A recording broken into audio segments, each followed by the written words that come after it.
उत्तराखंड सरकार के काबीना मंत्री गणेश जोशी पहुंचे पिथौरागढ़। पिथौरागढ़ में जिलाधिकारी ने पुष्प गुच्छ भेंट कर मंत्री गणेश जोशी का किया स्वागत। बैठक में जिलाधिकारी ने कृषि, उद्यानिकी और ग्राम विकास की वर्तमान स्थिति का भी विस्तृत स्पष्टीकरण दिया। बता दें कि पिथौरागढ़ में मंत्री गणेश जोशी की उच्च स्तरीय समीक्षा बैठक कृषि, उद्यान, ग्रामीण विकास और सैनिक कल्याण योजनाओं पर सख्त समीक्षा के आधार पर दिखी। गणेश जोशी ने आज कल पिथौरागढ़ में कृषि, उद्यानिक, ग्राम विकास और सैनिक कल्याण विभागों की प्रगति की व्यापक समीक्षा की। बैठक पिथौरागढ़ में आयोजित हुई, जिसमें जिले की योजनाओं के प्रभावी क्रियान्वयन, बाधाओं व समाधान और आगामी रणनीति पर विशेष चर्चा हुई। आज ग्राम विकास, कृषि, उद्यान और सैनिक कल्याण विभाग की समीक्षा यहाँ पर की है और विभाग की प्रगति जानी है। और मैं इसके लिए यहाँ के जिलाधिकारी को, सीडीओ को, सभी अधिकारियों को शाबाशी देता हूँ कि जितने भी हमारी चाहे केंद्र पोषित योजनाएं हो, चाहे प्रदेश की योजना हो, सब में उन्होंने अपने लक्ष्य को पूरा कर लिया है। ये इस बात का प्रतीक है कि आज धामी सरकार में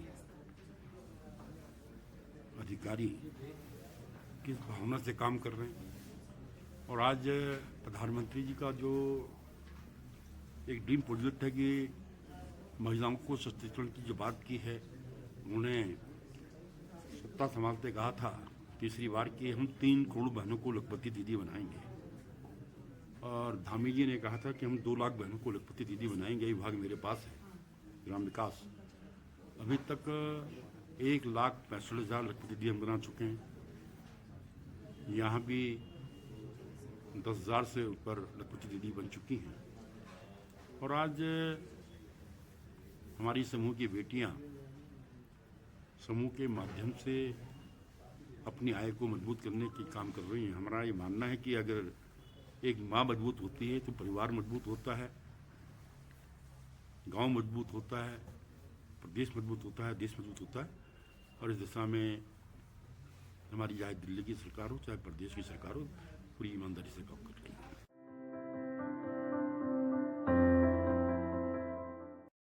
मुंशियारी महोत्सव में कल की शाम रही कैलाश कुमार के नाम, जहां कैलाश कुमार के गाने सुनते ही खुशी से दर्शक झूम उठे।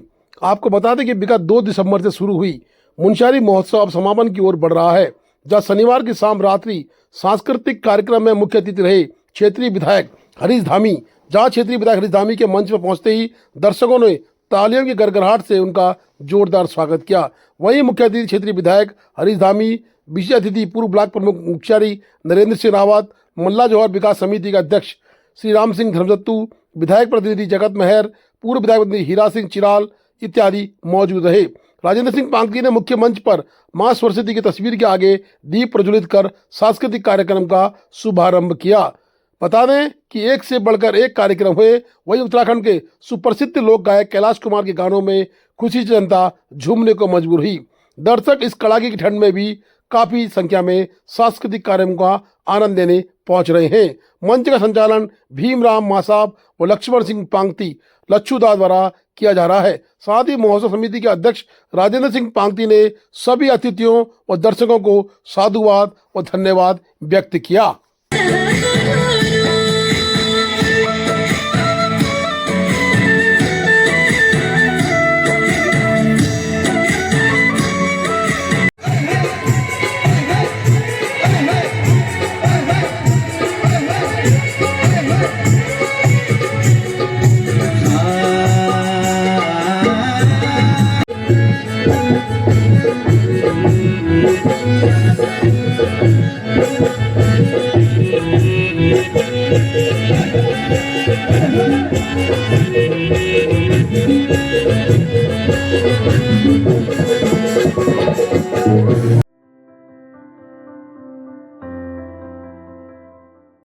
मतकोट 8 दिसंबर 2025 पंचायती राज विभाग उत्तराखंड के राष्ट्रीय ग्राम स्वराज अभियान 2025-26 अंतर्गत ग्राम पंचायत प्रतिनिधियों के प्रारंभिक आधारभूत 5 दिवसीय प्रशिक्षण का शुभारंभ हुआ। सहयोगी संस्था सृष्टि जन कल्याण समिति बागेश्वर के सहयोग से उक्त कार्यक्रम शुरू हुआ। आज सेविला, मतकोट, न्याय पंचायत के समस्त ग्राम प्रधानों व वार्ड प्रतिनिधियों सहित कुल 72 प्रतिनिधियों का प्रशिक्षण कार्यक्रम किया जा रहा है। संस्था प्रमुख जीवन सिंह दानू द्वारा अवगत कराया गया कि मुंशियारी विकासखंड के 9 न्याय पंचायतों के कुल 708 ग्राम पंचायतों प्रतिनिधियों का न्याय पंचायतवार प्रशिक्षण दिनांक 17 दिसंबर 2025 तक पूर्ण कर लिया जाएगा।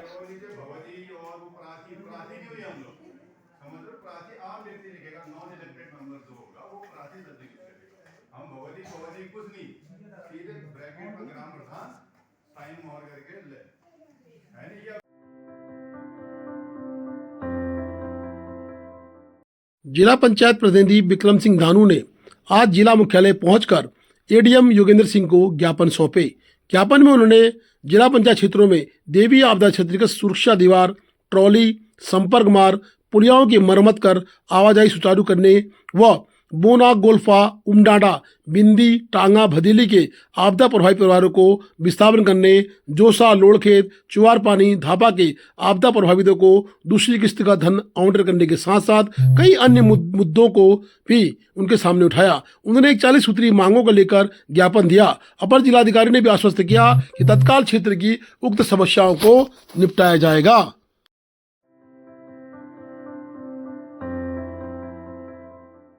डीएम पिथौरागढ़ ने धार्मिक धरोहरों पर विशेष फोकस करते हुए सुरक्षा, स्वच्छता और पर्यटन सुविधा हेतु दिए निर्देश। डीएम आशीष भटगाई ने हाट कालिका धाम व पाताल भुवनेश्वर के किए दर्शन। मानसखंड मंदिर माला के अंतर्गत शामिल मंदिरों के जिलाधिकारी ने किए दर्शन। मानसखंड मंदिर माला के तहत सुरक्षा सुविधाओं व विकास कार्यों की समीक्षा की। मानसखंड मंदिर माला के अंतर्गत प्रमुख धार्मिक स्थलों हाट कालिका धाम और पाताल भुवनेश्वर गुफा के दर्शन कर विधि विधान से पूजा अर्चना भी की तथा जनपद के लोगों की सुख समृद्धि, शांति और कल्याण की भी कामना की। बता दें कि जिलाधिकारी के द्वारा संबंधित विभागों के साथ साथ हाट कालिका में उन्होंने सफाई, पेयजल, शौचालय, भीड़ नियंत्रण, पार्किंग सुविधा और मार्गों की स्थिति का जायजा लेते हुए संबंधित विभागों को तत्काल उचित कदम उठाने के निर्देश दिए। साथ ही निर्माणाधीन पार्किंग की गुणवत्ता और यातायात प्रबंधन पर भी विशेष जोर दिया।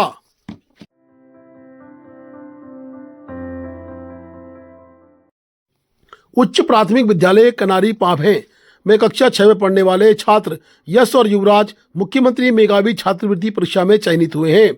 बच्चों की इस उपलब्धि पर अभिभावकों में स्कूल के अन्य बच्चों के साथ मिलकर उनका फूल मालाओं से स्वागत और अभिनंदन किया गया और मिष्ठान वितरण कार्यक्रम भी हुआ। स्वागत समारोह में बोलते हुए एसएमसी अध्यक्ष सुनीता देवी द्वारा विद्यालय के बच्चों द्वारा लगातार किए जा रहे उत्कृष्ट प्रदर्शन पर प्रसन्नता जाहिर की।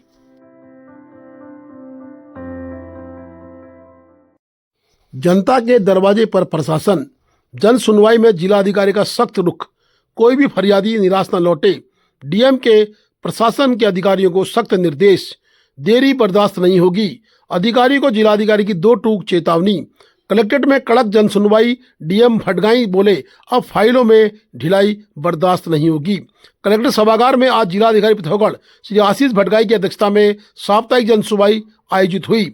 शुरुआत से जिलाधिकारी ने स्पष्ट कर दिया कि जन समस्याओं में किसी भी प्रकार की ढिलाई या विलंब स्वीकार्य नहीं है। उन्होंने अधिकारी को निर्देशित किया कि शिकायतों का निस्तारण समयबद्ध, पारदर्शी और परिणाम आधारित होना चाहिए, अन्यथा जिम्मेदारी तय की जाएगी। आज की जन सुनवाई में विभिन्न क्षेत्रों से आए नागरिकों की कुल 38 शिकायतें दर्ज हुई। उपस्थित अधिकारियों ने अधिकांश शिकायतों का समाधान मौके पर ही किया, जबकि जांच अथवा विभागीय प्रक्रिया वाले प्रकरण तुरंत संबंधित विभाग को शीघ्र कार्रवाई हेतु हस्तांतरित कर दिए गए। मुख्य शिकायतों में अपात्र जनजाति प्रमाण पत्र निरस्तीकरण, विकास कार्यों की तकनीकी जांच, मार्गों से तारबाड़ हटाना, रईस इल्ताम गिरिप बैंड मार्ग के बंद कलमटों को खोलना, मोटर मार्ग में पेयजल योजनाओं की अनियमितताएं, निर्माण कार्य में देरी, भूमि और रजिस्ट्री विवाद, वन पंचायत भूमि विवाद, पाइपलाइन सुधार, राज्य जनजाति समस्याएं तथा वाहन हस्तांतरण से जुड़े मामले शामिल रहे। साथ ही सड़क मरम्मत, पेयजल सुधार, बिजली आपूर्ति, solar light, pension, ration card, Ayushman card व प्रमाण पत्र संबंधी शिकायतों पर स्थलीय निरीक्षण और त्वरित निस्तारण के दिशा निर्देश जारी किए गए। तो इसमें कौन करेगा? 700 मीटर है तो इसका रखरखाव कौन करेगा? विधायक दीदी की तरफ से। इसमें जो है प्रत्येक सप्ताह जनसुनवाई का कार्यक्रम रखा जा रहा है। इसमें मंडे को जो ये कार्यक्रम रहता है और इसमें माननीय मुख्यमंत्री जी की हेल्पलाइन जो है 1905 उसकी भी हम लोग लगातार समीक्षा करते हैं। इसमें भी जो है जनता के द्वारा, आम नागरिकों के द्वारा जो भी उनकी शिकायतें होती हैं या सुझाव होते हैं या सजेशंस होते हैं वो भी उसमें दिए जाते हैं। तो उसमें समस्त जो विभाग रहते हैं वो भी उसमें शामिल होते हैं और विभागों को स्ट्रिक्टली निर्देशित किया जा रहा है कि एक निर्धारित समय के अंदर अंदर गुणवत्तापूर्ण तरीके से समस्या का निस्तारण करना सुनिश्चित करें। और न केवल निस्तारण करना चाहिए और संबंधित जो आवेदक है, शिकायतकर्ता है, उनको भी बताना चाहिए ताकि एक पूरा कम्युनिकेशन बना रहे और ट्रांसपेरेंसी भी सिस्टम में बनी रहे। तो उसी के क्रम में जो है आज की जो गतिविधि हम लोगों के द्वारा संचालित की गई थी और प्रत्येक सोमवार को प्रातः 11 बजे से ये जनता मिलन जन सुनवाई का कार्यक्रम जो है वो आयोजित किया जाता है। Please do like, share and subscribe DCL News.